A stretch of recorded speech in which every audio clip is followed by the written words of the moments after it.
కాకినాడ జిల్లా తుని ఘటనలో big twist నెలకొంది. 8వ తరగతి బాలికపై లైంగిక దాడి కేసులో పోలీసుల నుంచి నిందితుడు నారాయణరావు తప్పించుకున్నాడు. అర్ధరాత్రి తుని పోలీస్ స్టేషన్ నుంచి మెజిస్ట్రేట్ ఎదుట హాజరుపరిచేందుకు తీసుకువెళ్తూ ఉండగా ఈ ఘటన జరిగింది. అయితే టాయిలెట్ కు వెళ్తానని చెప్పి కోమటి చెరువులో దూకాడు నారాయణ. అయితే నారాయణ కోసం పోలీసులు ప్రస్తుతం అక్కడ గాలిస్తూ ఉన్నారు. అక్కడి నుంచి ఈత కొట్టుకుని బయటకు వచ్చి ఎక్కడికైనా వెళ్ళిపోయాడా, ఏం జరిగింది అన్నది ఇంకా తెలియలేదు. అయితే 60 ఏళ్ల వ్యక్తి పారిపోవడంపై ప్రజల్లో అనుమానాలు అయితే వ్యక్తమవుతూ ఉన్నాయి. దూకి పారిపోతుంటే పోలీసులు ఏం చేస్తున్నారంటూ ప్రశ్నలు సంధిస్తున్నారు ప్రజలు. ఇటు సంచలనంగా మారింది తుని ఘటన. ప్రజల నుంచి తీవ్ర విమర్శలు రావడంతో కేసును సీరియస్ గా తీసుకుంది రాష్ట్ర ప్రభుత్వం. తుని ఘటనపై ఆగ్రహం వ్యక్తం చేశారు సీఎం చంద్రబాబు. నారాయణరావుపై పోక్సో కేసు నమోదు చేయాలని చెప్పి ఆయన చెప్పారు. మహిళలపై అఘాయిత్యాలకు పాల్పడితే కఠిన చర్యలు తప్పవంటూ చెప్పారు. అసలు చంద్రబాబు ఈ సంఘటన గురించి ఏం మాట్లాడారో ఒకసారి చూద్దాం. లా అండ్ ఆర్డర్ కంటే ఏది ముఖ్యం కాదు. ఆడబిడ్డల అఘాయిత్యంగా చేస్తే ఎంతటి వాడైనా సరే, ఒకవేళ తాగిన మైకంలో చేసినా, లేకపోతే పోలీసులు ఏం చేయరనే అహంభావంతో చేసినా, అదే చివరి రోజు వాళ్ళకి కావాల్సిన అవసరం ఉంది. అప్పుడే ఇలాంటి మనం కంట్రోల్ చేస్తామని చెప్పి కూడా నేను మీకు తెలియజేస్తున్నా.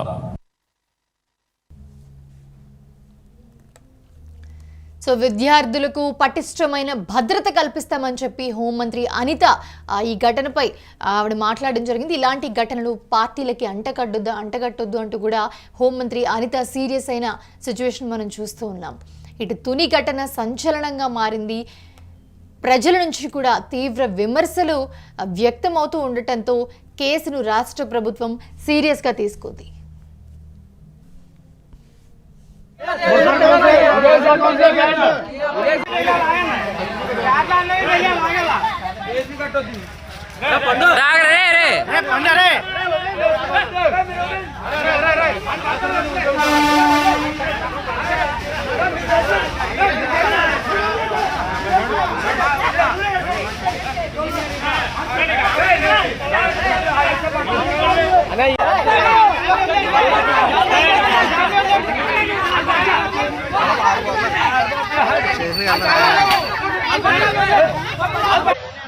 అన్నాలని ముందే మేము ఎవరన్నా వస్తే చాలు.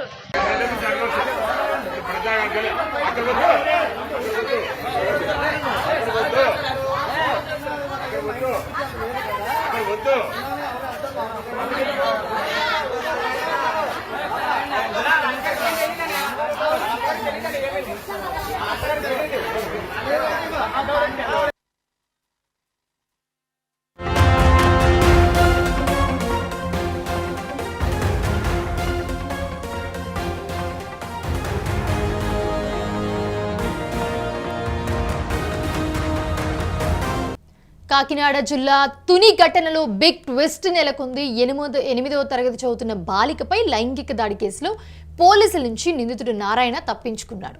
అయితే అర్ధరాత్రి తుని పోలీస్ స్టేషన్ నుంచి మెజిస్ట్రేట్ ఎదుట హాజరుపరిచేందుకు తీసుకెళ్తుండగా పోలీసులు ఈ ఘటన జరిగింది. టాయిలెట్కి వెళ్తానని చెప్పి నారాయణరావు పోలీసుల నుంచి తప్పించుకున్నాడు. నారాయణరావు గురించి పోలీసులు ప్రస్తుతం గాలిస్తూ ఉన్నారు. అసలు నిన్న జరిగిన ఇన్సిడెంట్లో నారాయణరావు ఏం మాట్లాడుతున్నారు, స్థానికంగా ఉన్న ఒక వ్యక్తి తీసిన వీడియో మన దగ్గర ఉంది. ఒక్కసారి ఆ వీడియో చూద్దాం.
ఆపండి